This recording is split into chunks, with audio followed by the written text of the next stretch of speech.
we have a really fun guest here, a guy who is very fascinating. I feel like we have to leave plenty of time to talk to him because we got cut short and we were just chomping at the bit for more.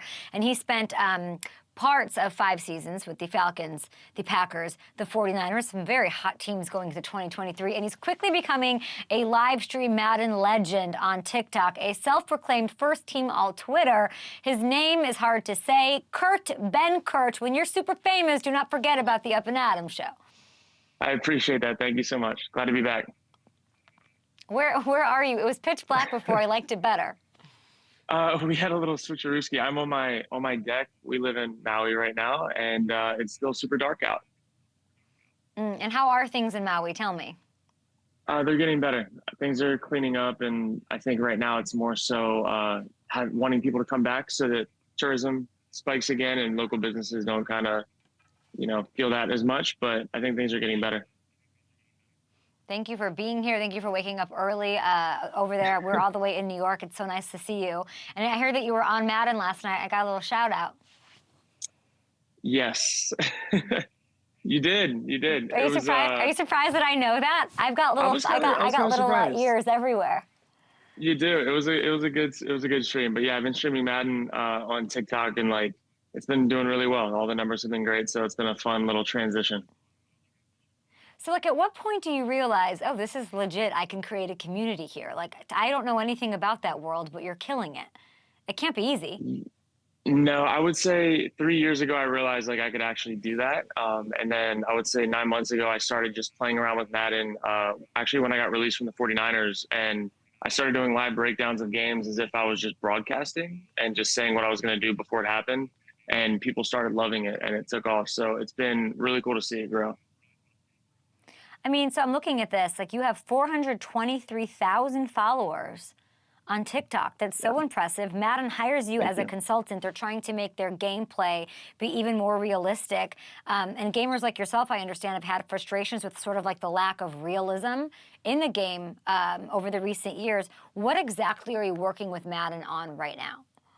Yeah, so we haven't ironed it out entirely just yet, but we've been in a few discussions about it. I've done some activations with them for the game, but I would say for the last year, I've been just sprinkling DMs on Twitter of hey, this happens in the game and this should be how it happens, or this is how it happens in real life. This is how it should happen in the game.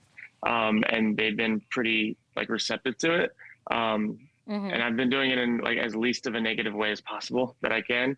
I'm a super competitive guy, but it just kind of opened up some doors. And next thing I know, I'm talking to the guy that makes the official playbook, and we're sharing plays that we like. So it's just wild how just social media and gaming has leveraged what was a very short playing career, in my opinion, 2 plays, -1 yard, and turned it into this gaming and media career. It's been pretty cool.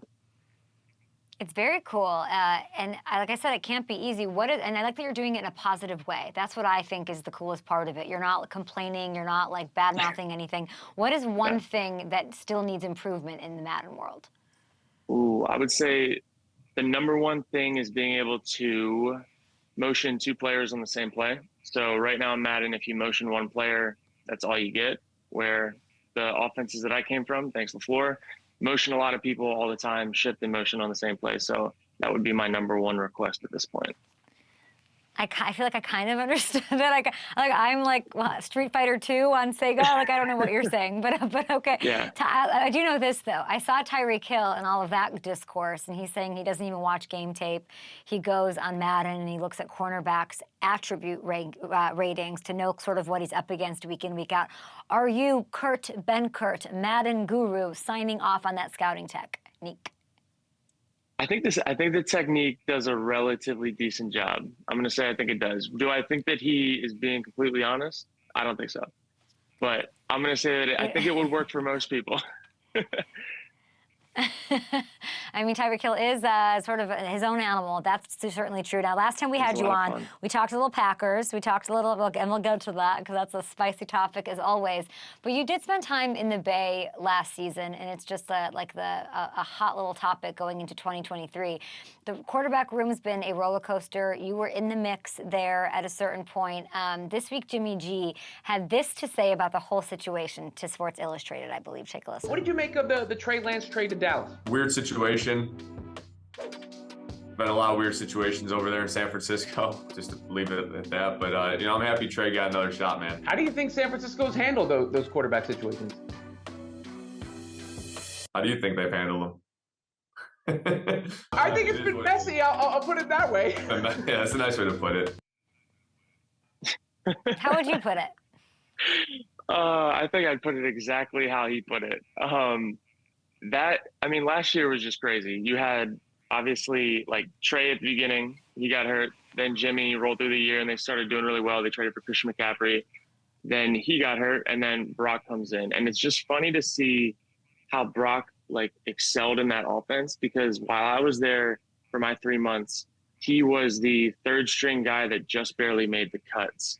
And he was the rookie and he was pretty much treated as such. And then to see him come in and like save the season and like resurrect what's going on and also like add crazy value and become, in my opinion, the best player, the best quarterback that they had last year, like while he was playing. It's just like really cool to see that dynamic change. And I wish that I could have been a fly on the wall a little bit longer to see how they treated him after he stepped in and they were like, oh, wow, he's like the guy. So it's the dynamic change, I would say, is just bizarre. What did you see from him before he got sort of the love or the nod? Were you noticing like, hey, I think this guy's pretty freaking good? Yeah, he's just like fiery, competitive, and you just knew like every single day of practice he was gonna do the same exact thing. He already had like this kind of that mentality to like, at the end of every practice, he had the script and the plays that he didn't get in practice that Jimmy got because he was the backup. He was walking through them after the practice was over. And it was 15 to 20 minutes, sometimes 30 minutes every single day. And that's just what he was doing. And so you knew like, oh, like he's not just a rookie. And the thing is, I came in and I was behind him and it was like, hey, we need to get him as many reps as possible, get him ready. Like you're not competing. And so that was his role, was being the number two, being the best that he could be. And then him knowing that like, hey, there's been injury history here. Like I have got to get ready to go. So he owned that moment. And then obviously he was comfortable enough in the offense to go like make plays that were outside of the system. That's such a good breakdown of him. I mean, I'm listening to Jimmy and I'm reading his face too, and he calls it a mess. I don't want it to be a mess. I think the Niners should walk into the Super Bowl.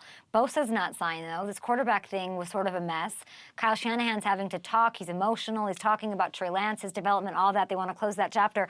Like, is the Bay Area a mess going into the season?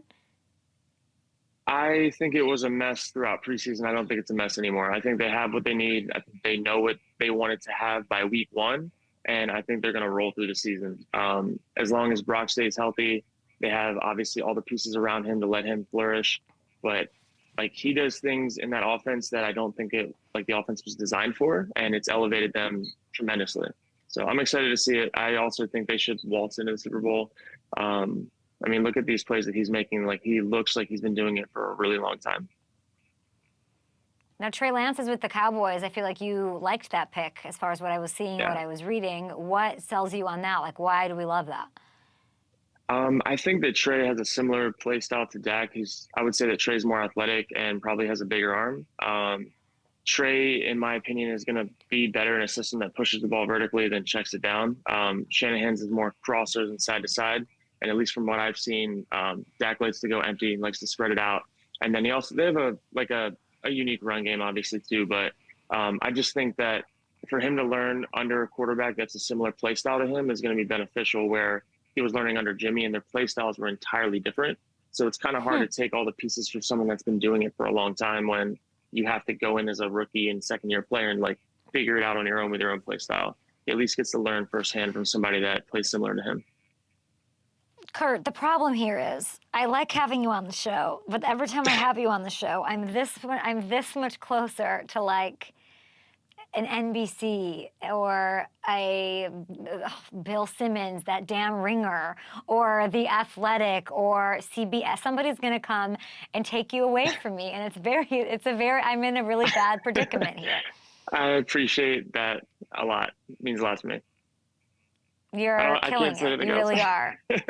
Thank you. No, you're I honestly appreciate it. killing it. I don't know what would move you out of. Just don't leave Maui. Like, be the person who has the best of both worlds. Like, go kill it on That is my everything goal. and be like an analyst. Yeah, be in the booth, do your thing, do Madden, change the game, and also like have something built in your studio where you like at home where you can do all the things from there. Okay, I want to talk to you about Aaron Rodgers because, by the way, last time you were here talking Packers, we were making people talk about things and forcing trades and all this stuff. Anything you want to break DMs. today? I would say I have no breaking news today. I will say that I got a great message from David Bakhtiari, who he just loves memes and he loves stirring the pot. And I think it was a fun week for him, regardless of what it may have caused stress-wise around that facility. But obviously, Butte came out and said that that's not something they're going to be doing. But I still am going to hold on strong that trade deadline or by next year, we might be seeing a farewell tour. But it's going to happen. We're going to have Bakhtiari as a Jet. Come on, it's going to happen. If you've seen Hard Knocks, then you know when Kabi and Aaron are in the huddle talking together and chopping it up. Like, there's one missing piece there right now, and we all know that. Wow, we love to see that. Listen, I have been watching Hard Knocks. I've been, of course, tracking Aaron Rodgers, our boy, even though I just completely dragged him with Calvin Johnson about 10 minutes ago. But listen, there was some really fun trash talk that came out of Rodgers this preseason game against the Giants. Let's take a listen. I love it. A kill shot. What did you think? Oh, I know that when he said it, like, he knew he did it, and it probably felt so good, and he was going to let everyone know on the sideline as soon as he got there. You won't believe what I told this dude. That's just who he is. I love it. But like, what is the best edge. trash talk? Yeah, what's the best trash talk you've ever heard on Aaron Rodgers? Oh man, I would say that one was the best because it was in preseason. Like, he's telling people he doesn't know who they are in preseason. It's amazing. That was a top one. That was a top one. Yeah, he's certainly on one, and he knows the cameras are on him too. And like, R.I.P. to Mr. Ward, who really got the end of that one of a kill shot. But Kurt, we appreciate you. Do not leave me. You're amazing. The gaming, the consulting, and really just the real football analysis that you're giving and bringing. We appreciate it. Everybody, go to Benkert.com, and thank you for hanging out again. I appreciate it. Thanks for having me. See you next time. Thanks, Kurt, and go to sleep because I don't even know what time it is over there, but unbelievable. Hey, thanks for watching. Subscribe here to get the latest Up and Adams content right on YouTube.